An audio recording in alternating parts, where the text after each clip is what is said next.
നിനക്ക് സന്തോഷമായോ? ഇനി നിനക്ക് പറഞ്ഞ് നടക്കാമല്ലോ. ഇനി അടുത്ത സ്ഥാപനം കുട്ടിക്കാനായിട്ട് നീ ജയ് വിളിക്കാനായിട്ട് ഓരോരുത്തരെ വീട്ടുമുറ്റത്ത് ചെല്ലും. ഈ കണ്ണുനീര്, ഇതുപോലുള്ള ഓരോരുത്തരുടെ കണ്ണുനീര് നിന്റെ തലയുടെ മുകളിലാണ് നിൽക്കുന്നത്. എന്തോ ചേച്ചി ആണെങ്കിൽ വേറൊരു രീതി നടക്കണമെന്നുണ്ടപ്പോഴത്തേക്ക് പ്രാഗുകയും കൂടെ ചെയ്യുക. മുട്ടയെ കൂടോത്രമൊക്കെ ഉണ്ടോ ഇനി? ആ വാഹനം ഉച്ചാടനമല്ലോ. ഇവിടെ ഒരു കാര്യം നടന്നു. ഒരാൾ മാത്രമല്ല, ഒരു 10-20 പേര് വന്ന് പറഞ്ഞിട്ടുണ്ട് കാര്യങ്ങൾ. 7 സ്റ്റാഫ് 7-8 സ്റ്റാഫ് ഉണ്ടായിരുന്നു. ബാക്കി മൊത്തം കമന്റ് ബോക്സിൽ ആൾക്കാർ വന്ന് പറയുന്നു. അവളെ നൈസായിട്ട് ഒഴിവാക്കി കൊടുക്കാമെന്ന് മറ്റേ കടൽ മച്ചാൻ്റെ അടുത്ത് നൈസായിട്ട് ഒരു വിളിച്ച് പറഞ്ഞതാണ്, നിന്നെ ഒഴിവാക്കി തരാമെന്നൊക്കെ. അപ്പം അതും നടക്കത്തില്ലെന്ന് കണ്ടപ്പോഴത്തേക്ക് പ്രാഗി തോപ്പിക്കാം എന്നാണ് തീരുമാനിച്ചിരിക്കുന്നത്. കൊള്ളാം. തെറ്റ് ചെയ്തിട്ടുണ്ടെങ്കിൽ നീ ക്രൂശിക്ക്. പാപം ചെയ്യാത്തൊരു കല്ലെറിയൂ. പണവും പവറും ഉള്ളവർക്ക് എന്ത് നടക്കും. അതുപോലെ ഇവിടെ ഡ്യൂപ്ലിക്കേഷനൊക്കെ നിങ്ങളെ പിടിച്ച് ജീവവരി എന്ന് ജയിലിടും. അപ്പൊ പിന്നെ പരാതി കൊടുത്ത് എന്ത് ചെയ്യുന്ന? ഇവരെല്ലാവരും കൂടെ സ്റ്റേഷനിൽ മറ്റേ അടൂര് ഡിവൈസ് എടുത്താൽ കണ്ടി എന്നപ്പോൾ അവരെ വെളിയിരുത്തി എന്നൊക്കെയാണ് പറയുന്നത്. ഒരു ജ്വാലക്കാരൻ പറഞ്ഞാണ്. അങ്ങനെയാണെങ്കിൽ എന്ത് നടക്കാൻ? ഷോ കാണിച്ച് എന്തുകൊണ്ട് ചോദിച്ചത് നിങ്ങൾക്ക് മനസ്സിലാവുന്നില്ലല്ലോ. നിങ്ങൾ ആ പൈസ കൊടുത്ത് നൈസായിട്ട് ഒഴിവാക്കി വിടുത്ത് കഴിഞ്ഞ് വരുന്നൊക്കെ എന്തിനാ? ന്യായമായിട്ടൊരു കാര്യത്തിനല്ലേ വന്നത്. അവരെ ഇങ്ങോട്ട് നിങ്ങളെ വിളിക്കുന്നത് അവരെവിടാണോ വെച്ച് കഴിഞ്ഞാൽ അങ്ങോട്ട് ഇല്ല. എല്ലാവരും പബ്ലിക്കായിട്ട് വിളിച്ചിട്ട് ഒരിടത്ത് വെച്ചിട്ട് പരിപാടി നടത്തുക. എന്നിട്ട് അവർക്ക് അവിടെ കാര്യങ്ങളെല്ലാം പറഞ്ഞ് ന്യായമായിട്ട് അവർക്ക് കിട്ടാനുള്ള സാധനം എല്ലാം കൊടുത്ത് വിടുക. അത്രേ ഉള്ളൂ പരിപാടി. അത്രേ ഉള്ളൂ. അതിനാണ് ഇത്ര ഷോ ഓഫ് കാണിക്കുന്നത്. എന്തോന്നു കൊച്ചു പിള്ളേരോ? എന്റെ വീടിന് ഞാൻ വരൂ, എന്റെ വീടിന് മിനി വരുമോ? പിള്ളേ പിള്ളേർ പറഞ്ഞോട്ട് വിളിച്ചോ? ഒരു കാര്യം പറഞ്ഞല്ലോ. ഇന്ന് പലരും വീഡിയോ എടുത്തിട്ട് പറയും ഒലീവിയയിൽ അതിക്രൂരമായ പീഡനം. നിങ്ങൾ ഒരാൾ വന്ന് തിരക്കിയോ? എന്റെ സ്റ്റാഫുകൾക്കുള്ള ഫെസിലിറ്റീസ് തിരക്കിയോ? നിങ്ങൾക്ക് ഇതുപോലൊരു ഫെസിലിറ്റി കൊടുക്കുന്ന ഒരു സ്ഥാപനം പുറത്ത് എവിടെയെങ്കിലും ഉണ്ടോ? നിങ്ങൾ എന്നെയും എന്റെ ഹസ്ബൻഡിനെയും പരത്തെറി വിളിച്ച് നിങ്ങൾ വീഡിയോ പിന്നെ ലക്ഷക്കണക്കിന് ആൾക്കാർക്കല്ലേ ഇവർ ജോലി കൊടുത്തത്. ഇത് പറയുന്നത് നേരത്തെ പറഞ്ഞു. ഇവർ മാത്രമേ ഉള്ളൂ ഈ സ്ഥാപനമായിട്ടുള്ളത്. പറ്റുമോ? ഇല്ല, പറ്റത്തില്ല. ഞാൻ 8-10 വരെ കൊടുത്ത് ഞാൻ തരാം നിങ്ങൾക്ക് തെളിവുകൾ. എന്റെ പക്കലുള്ള തെളിവുകളാണ്. ഓ പിന്നെ വെറുതെ ആതൊരു സേവനമാണല്ലോ. വെറുതെ ഇന്ന് ശമ്പളം കൊടുക്കുമായിരുന്നു അവർക്ക്. അതിൽ നിന്ന് അവർ നല്ലോണം അവരെ എല്ലുമുറിയെ പണിയെടുപ്പിച്ചിട്ടുണ്ട്. നല്ലോണം ലാഭം ഉണ്ടാക്കിയിട്ടുണ്ട്. ഇല്ലയോ? അല്ലാതെ വെറുതെ ഫെസിലിറ്റീസ് കൊടുത്താൽ എടുത്തുമായിരുന്നു അല്ലെന്നുണ്ട്. നല്ലോണം പണിയെടുപ്പിച്ചിട്ടുണ്ട്. നല്ലോണം പണിയെടുപ്പിക്കാൻ ഒരു സ്ഥാപനത്തിന് ആളെ വേണമെന്ന് വെച്ച് കഴിഞ്ഞാൽ പുറത്തുനിന്ന് ആൾക്കാരെ എടുക്കും. അവരെ പണിയെടുപ്പിക്കാനാണ് എടുക്കുന്നത്. അല്ലാതെ ഇത്രയും ഫെസിലിറ്റീസ് ഞാൻ കൊടുത്തു, അത് ഞാൻ കൊടുത്തു, ഇത് ഞാൻ കൊടുത്തു, ഇത്രയൊക്കെ ഞാൻ ചെയ്തില്ലേ? ചാരിറ്റി നടത്തുന്നൂട്ടൊക്കെയാണ് പറയുന്നത്. നമ്മളെ ഇതാക്കുമ്പോൾ നമുക്ക് പിടിച്ചു നിൽക്കാൻ പറ്റില്ല. ഇന്നലെ വരെ ഞാൻ പോരാടി, സ്ട്രോങ് ആയിട്ട് ഞാൻ പോരാടി. എനിക്ക് നിങ്ങളുടെ എന്റെ കണ്ണുനീർ കണ്ടിട്ട് ഒരാളുടെ നിങ്ങളാണ് ഇപ്പൊ കണ്ടന്റ് കൊടുക്കുന്നത്. നിങ്ങൾ ഇതിനൊരു വീഡിയോ ചെയ്യാൻ മിണ്ടായിരിക്കുക. പ്രശ്നം അവിടെ തീർന്നു. വേറെ കണ്ടന്റ് ഇട്ടുമ്പോൾ അവൻ അതിന്റെ പറയുന്ന വെക്കോളും. കണ്ടന്റ് ഇട്ട് കൊടുത്തിട്ട് പറയുക ഇങ്ങനൊന്നും ചെയ്യരുതേ, ഞാൻ ചാവുകയെ. സന്തോഷത്തോടെ അവർക്കെല്ലാം സപ്പോർട്ടാണ്. മനസ്സിലായില്ലേ? ഓക്കെ, നിങ്ങൾ ഭയങ്കര നല്ല ആൾക്കാരാണ്. ജീവിതത്തിൽ ഒരു തെറ്റ് ചെയ്തിട്ടില്ല. പോരെ, സന്തോഷമായി. ഇത് സത്യം പറഞ്ഞാൽ ഒലിയെ വിളിപ്പിക്കാനുള്ള വീഡിയോ ആണ്. ചുരുക്കം പറഞ്ഞു കഴിഞ്ഞാൽ കസ്റ്റമേഴ്സിനെ സൂചിപ്പിക്കുക, സ്ത്രീകളുടെ എല്ലാ ഇമോഷൻസ് നേടിയെടുക്കുക, അതിൻ്റെ കൂടെ ഒരു പ്രോഡക്റ്റ് പ്രൊമോഷൻ നടത്തുക.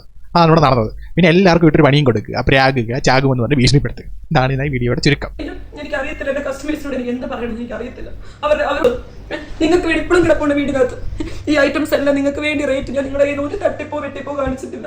ഏറ്റവും നല്ല പ്രോഡക്റ്റ്. ഇരട്ടി ലാഭം മേടിച്ചിട്ട് മാത്രമേ ഉള്ളൂ. തുണി കച്ചവടം ലാഭമില്ലാത്ത പരിപാടിയാണല്ലോ. ചാരിറ്റി അല്ലേ? ചാരിറ്റി. ഇങ്ങനെ കയ്യിൽ വർക്ക് വേണമെന്ന് പറഞ്ഞു കുറെ അധികം വർഷമാണ് 20 മോഡൽ കൈ വർക്ക് ചെയ്തതാണ്, താഴ്ഭാഗത്ത് വർക്ക് ചെയ്തതാണ്. കാരണം അവരോട് പറഞ്ഞു ഇങ്ങനെ വീഡിയോ ഷൂട്ട് ചെയ്ത് സ്റ്റോപ്പ് ചെയ്യുമെന്ന് പറഞ്ഞപ്പോൾ ഇവിടെ തൊട്ടടുത്തുള്ള ഓഫീസർമാർ പോലും എന്നെ വിളിച്ചിട്ട് പറഞ്ഞു അച്ഛൻ നീ എടുക്കുന്ന തീരുമാനം തെറ്റാണ്. കാരണം ഏതാണ് ആ ഓഫീസർ? ഒത്തിരി പിടിപാടുകളൊക്കെ ഉണ്ടെന്ന് തോന്നുന്നല്ലോ. കുറെ കടക്കാരുടെ ഭീഷണിയും കടക്കാരുടെ ചീത്തവിളിയൊക്കെ കേട്ടിട്ടുണ്ട്. കടക്കാരുടെ ഭീഷണി, കടക്കാരുടെ ചീത്തവിളി. പക്ഷെ സ്വന്തമായിട്ട് മിനി കൂപ്പർ ഉണ്ട്. പുള്ളി ഷോപ്പിൽ പോകും, തിരിച്ച് വീട്ടിൽ വരും. ഒരു കൂട്ടുകാരി പോലും പുള്ളിക്കില്ല. അത് എന്തുകൊണ്ടില്ല? സാധാരണ എല്ലാവർക്കും നല്ല കൂട്ടുകാരുണ്ടല്ലോ. ഇപ്പൊ പറഞ്ഞല്ലോ അച്ഛൻ നീ ഡൗൺ ആവരുത് എന്ന് പറഞ്ഞു പലരും മെസ്സേജ് അയച്ചു, കുറെ ഫ്രണ്ട്സ് മെസ്സേജ് അയച്ചു, സപ്പോർട്ട് ചെയ്തു എന്നൊക്കെ. ഇപ്പൊ പറയുന്ന കൂട്ടുകാരൊന്നും ഇല്ലെന്ന്. ഏതായാലും ഒരു സ്റ്റാൻഡ് നിൽക്കേണ്ട പണി ചേച്ചി. കൺമണിയോടാണ്. കാരണം പറയാനായിട്ട് വാക്കുകളില്ല. പറയാൻ വാക്കുകളൊന്നും ഇതിന്റെ ആവശ്യമില്ല. ആ കൊച്ചു പറഞ്ഞത് കൊണ്ട് ഇത്രയും കാര്യങ്ങൾ പറഞ്ഞു. ദൈവം എന്ന് പറയുന്ന ഒരു ശക്തിയുണ്ട്, പിന്നെ കർമ്മ എന്ന് പറയുന്ന ഒരു കാര്യമുണ്ട്. ഇത്രയും പേരുടെ കണ്ണുനീര് എന്റെ തലന്റെ പ്രാക്കോടെ പ്രാക്കാന്ന് തോന്നുന്നില്ല. എന്റെ കൺമണിയെ നീ ഒരു എന്തേലും ഒരു ഹോമം ചെയ്യുന്ന ശത്രുസംഹാരം ചെയ്യുന്ന വളരെ നല്ലതായിരിക്കും കുട്ടിയെ. ഇപ്പോ ഉപകാരപ്പെടും. അത് മാത്രമേ ഞാൻ പറയുന്നുള്ളൂ. അതുപോലെ തന്നെ പലരും വിചാരിച്ചിരിക്കുന്ന ജോലിക്ക് വന്ന കുട്ടികളുടെ പേഴ്സണൽ മൊബൈൽ ഇവിടെ മേടിച്ചു വെക്കുവാണ്. അത് ക്ലാരിഫൈ ചെയ്ത് തരാം. പേഴ്സണൽ മൊബൈൽ അല്ല, അവർ വരുമ്പോഴേ പറയും ബിസിനസ് ആവശ്യത്തിനുള്ള മൊബൈൽ എടുക്കാൻ ബുദ്ധിമുട്ടുള്ളവരാണെങ്കിൽ ഞാൻ ഇവിടുന്ന് അവർക്ക് ക്യാഷ് കൊടുക്കും. അത് അവർ പോകുമ്പോൾ കസ്റ്റമർ നമുക്ക് ഒരു മാസം മുമ്പ് റിസൈൽ ലെറ്റർ ഒക്കെ തന്നു പോയി കഴിയുമ്പോൾ അവർക്ക് ഞങ്ങൾ 60 ദിവസത്തിനുള്ളിൽ അത് ക്ലിയർ ചെയ്തിട്ട് അവർക്ക് വന്ന് അവരുടെ മൊബൈൽ മേടിച്ചു. യൂസ്ഡ് റേറ്റിന്റെ ഒരു മാസം അല്ലെ യൂസർ റേറ്റ് തീരുമാനിക്കുന്നതാണ് നിങ്ങൾ തന്നെ. 10,000 രൂപയ്ക്ക് മേടിച്ച ഫോൺ എത്ര യൂസർ റേറ്റ്? 6,000 രൂപയായിരിക്കും കൊടുക്കുന്നത്. അതിന്റെ കാര്യമൊന്നും അവർ പറഞ്ഞില്ല. എന്തായാലും ഫോൺ കൊടുത്തേ പറ്റത്തുള്ളൂ. അവർ മേടിച്ചാണെങ്കിൽ പൈസ തിരിച്ചു കൊടുക്കണം. അങ്ങനെയാണ് ഞങ്ങളുടെ കണ്ടീഷൻ. പേഴ്സണൽ മൊബൈൽ അല്ലേ? കാരണം ഫോണൊക്കെ എടുത്ത് എന്തോ ചെയ്യുന്നത്? എല്ലാ പിള്ളേരും വരുമ്പോഴത്തേക്ക് പുതിയ ഫോൺ നിങ്ങൾ മേടിക്കണം. എല്ലാവരും മേടിക്കുമ്പോൾ ഒരു ഫോൺ മേടിക്കണം. ഇല്ലെങ്കിൽ ഒരു യൂസ് റേറ്റിൽ മേടിക്കും എന്ന് പറയുന്നത്. ഈ ഫോണൊക്കെ ഇവരെന്ത് കൊണ്ട് ചെയ്യുന്നത്? ആൾക്കാർക്ക് പുറകെ വിൽക്കുന്നു. അത് ബിസിനസ്സാണ്. അതിന്റെ പേര് ചീത്ത വിളിക്കുന്നുണ്ട്.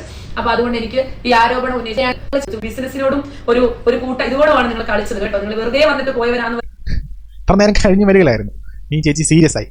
പെട്ടെന്നാണല്ലോ ഇമോഷൻസ് കാര്യങ്ങളൊക്കെ മാറി വരുന്നു. വീഡിയോ കൂടെ പറഞ്ഞ പ്രൂഫുകൾ വരെ നമ്മുടെ കയ്യിലുണ്ട്. അവർക്ക് ഈ പറയുന്ന മൊബൈലുള്ളവർക്കോ സിമ്മുകളുള്ളവർക്കോ ക്യാഷിന് കിട്ടാനുള്ളവർക്കോ അതിന്റെ പ്രൂഫുമായിട്ട് അവർക്ക് ആരെങ്കിലും ഉത്തരവാദിത്തപ്പെട്ടവർക്ക് വരണമെങ്കിൽ ഡയറക്റ്റ് ഞങ്ങളെ കോൺടാക്ട് ചെയ്തിട്ട് വരാം. വന്ന് നിങ്ങൾ അത് മേടിച്ചുകൊണ്ട് പോകാൻ ഞങ്ങൾക്ക് ആരോടും ഒരു ഇതില്ല. നിങ്ങളോട് ഇതങ്ങ് ആദ്യമേ ചെയ്താൽ പോരായിരുന്നോ? ഇത്രേ ഉള്ളൂ സംഭവം. ഇതങ്ങ് ആദ്യമേ ചെയ്താൽ മതിയായിരുന്നു. ഇതായിരുന്നു പ്രശ്നം. അതിന് ഇത്രയേ ഈ സാധനത്തിന് മെഴുകിയത് കൊണ്ടല്ലേ ഇത്രയും പ്രശ്നം ഉണ്ടായത്. സംഭവങ്ങളൊക്കെ ഉണ്ടാകുന്ന ജഡ്ജ് ചെയ്യാം. പിന്നെ അപ്പുറം ഒന്നും പറയാൻ ഇപ്പോഴാണ് ബോധോദയം ഉണ്ടായത് എല്ലാവർക്കും. ആ പൈസയും കൊടുത്തായിരുന്നെങ്കിൽ ഒരു പ്രശ്നം ഉണ്ടായിരുന്നില്ല. പിന്നെ അതേപോലെ തന്നെ ഹലോ പറത്തിടക്കാണോ? അല്ലല്ല പറഞ്ഞോളൂ. ദേവി തുഷാര എന്ന് പറഞ്ഞിട്ട് ഒരു കുട്ടി ഇടനിലക്കാരനെ വെച്ചെന്ന്. ഇത് നേരിട്ട് സൂരജ് പാലക്കാരൻ അല്ലെങ്കിൽ 10 പിള്ളേരോട് സംസാരിക്കുന്ന കാര്യത്തിന് ഒരു ഇടനിലക്കാരിയൊക്കെ വെച്ചെന്ന്. ഇതൊരു ഇടനിലക്കാരി. ഒരു കാരൻ മച്ചാൻ ഉണ്ട്, കടൽ മച്ചാൻ. ഇനി കുറെ പേരുണ്ടോ? ഇവർക്ക് എന്തുമാത്രം പൈസ കൊടുത്തിട്ടുണ്ട്. അതിനേക്കാളും വേദ പിള്ളേരെ വിളിച്ച് ആ പിള്ളേരെ സെറ്റിൽ ചെയ്ത് വിട്ടാൽ മതി. ഇതിപ്പോ കുരുമേ കുരു എന്ന് പറഞ്ഞിട്ടായി പോയിട്ട് ട്രോളാൻ തുടങ്ങി. പിന്നെ എന്നെ വ്യക്തിപരമായി തുടങ്ങി. അയച്ചിട്ട് സ്റ്റാഫുകൾ, ബിസിനസ് എല്ലാം കഴിഞ്ഞിട്ട് ഈ 12 പേരെ എവിടുന്നൊക്കെയോ തപ്പിക്കൊണ്ട് വന്ന് പോലീസ് സ്റ്റേഷനിൽ കൊടുത്തു. ആ പോലീസ് സ്റ്റേഷനിൽ ഒരു രീതിയിലും സ്ട്രോങ് ആയി നിൽക്കുന്ന ഒരു പരാതി ആ കുട്ടികൾക്ക് ഇല്ലായിരുന്നു. അവരുടെ 1-2 പേരുടെ ബിസിനസ് മൊബൈലുകളുണ്ട്, അത് കൊടുക്കാമെന്ന് സ്റ്റേഷനിൽ പറഞ്ഞു. അത് അവിടെ കഴിഞ്ഞു. ലേബർ ഓഫീസിൽ കൊടുത്തു. അവിടെയും ഈ പറയുന്ന പോലെ ഒലിവിയക്കെതിരെ ശക്തമായോ കൂട്ടുന്ന തരത്തിലുള്ള ഒരു പരാതികൾക്കും സ്ട്രോങ് അല്ലാത്തതുകൊണ്ട് അതും കഴിഞ്ഞു. അപ്പൊ ഇവരിതെല്ലാം നോക്കിയിട്ടും ഒലിവിയെ കൂട്ടാൻ പറ്റിയില്ല. അപ്പൊ അവർ അങ്ങോട്ട് പറഞ്ഞു നിർത്തിയേ ഉള്ളൂ. നമുക്കെതിരെ ലേബറിൽ ഒരു കംപ്ലൈന്റ് ഇല്ല, ഇവിടെ പോലീസ് സ്റ്റേഷനിൽ കംപ്ലൈന്റ് ഇല്ലെന്ന്. കേസ് കൊടുക്കാൻ ആൾക്കാർ അവിടെ ചെന്നു. അവിടെ ചെന്നപ്പോൾ അത് നടന്നില്ല. അതല്ലേ സത്യം. അത് എന്തുകൊണ്ടൊരു കേസ് എടുത്തില്ല? അത് ചിന്തിക്കേണ്ട കാര്യമാണല്ലോ. വന്നിട്ട് ഇത്രയും തെറ്റുകൾ വന്നിട്ട് ലീഗലി പോവാത്തത്. അച്ഛൻ ലീഗലി പോവാണ്, പോയിക്കൊണ്ടിരിക്കുകയാണ്. അതിന്റെ കാര്യങ്ങളൊന്നും എനിക്ക് വീഡിയോ പറയാൻ പറ്റില്ല. അപ്പൊ അതുകൊണ്ടാണ്. അപ്പൊ നിങ്ങൾ എല്ലാവരും ഈ ഇറങ്ങിക്കൊണ്ടിരിക്കുന്നവരും രംഗത്ത് ബ്ലറായി വരുന്നവരും ആ വോയിസ് വരുന്നവരും ഇവരെല്ലാം തന്നെ നിങ്ങൾ കോടതിക്ക് കൃത്യമായ കാര്യങ്ങൾ കൊടുത്തില്ലെങ്കിൽ വലിയ ഒരു ഡിഫോമേഷൻ കേസ് കാര്യങ്ങൾ ഇതൊക്കെയായിട്ടായിരിക്കും മുൻപോട്ട് പോകുന്നതിന്റെ കൂടെ സ്ഥാപനമില്ല. നൈസായിട്ടുള്ള ഒരു താക്കീതൂടാണിത്. നൈസായിട്ടൊരു താക്കീതൊരു ഭീഷണിയാണ്. എന്നോട് സ്ഥാപനമില്ല, പിന്നെ കൃത്യമായിട്ട് എവിഡൻസ് വേണം, ഇല്ലെങ്കിൽ നിങ്ങളൊക്കെ പെടുത്തും എന്ന് തന്നെയാണ് പറഞ്ഞിരിക്കുന്നത്. ഈ നേരത്തെ ഒരു ഓഡിയോ കോൾ വിളിച്ചിട്ടുണ്ടായിരുന്നു. അപ്പോഴും പറയുന്നുണ്ടായിരുന്നു വലിയ ആൾക്കാരോടൊന്നും മുട്ടരുത്. മുട്ടിക്കഴിഞ്ഞ് കഴിഞ്ഞാൽ മോക്ക് തന്നെ പ്രശ്നം. എല്ലാം ഭീഷണിയാണ്. 20 ദിവസത്തെ പോരാട്ടം. ചേച്ചിയാണ് കൂട്ടിപ്പിടിക്കുക, ചേർത്ത് പിടിക്കുകയാണെന്നൊക്കെ പറയുന്നത്. ചേച്ചിയാണ് ഈ പരിപാടികളെല്ലാം ചെയ്യുന്നത്. ചേച്ചിയാണ്, അമ്മയാണ്, പെങ്ങളാന്ന് പറഞ്ഞാൽ നമുക്ക് ക്ഷമിച്ചുകൂടെ? ക്ഷമിക്കാൻ വയ്യ. 20 ദിവസത്തെ പോരാട്ടത്തിന് ശേഷം ഒലിവിയ ക്ലോസ് ആവുന്നതെന്ന് തമ്മിൽ എഴുതിയിട്ട് ഇതിനകത്ത് നടന്നെന്തുവാ? മാർക്കറ്റിംഗ്, പ്രാക്ക്, പ്രമോഷൻ, പിന്നാണെങ്കിൽ ഭീഷണി. വലിയ ആൾക്കാരടുത്തൊന്നും മുട്ടരുത് പോലും. കൊള്ളാം, നല്ലത് തന്നെ, നല്ല പരിപാടികളൊക്കെ തന്നെ. പാവം, അയ്യോ, അച്ചോ.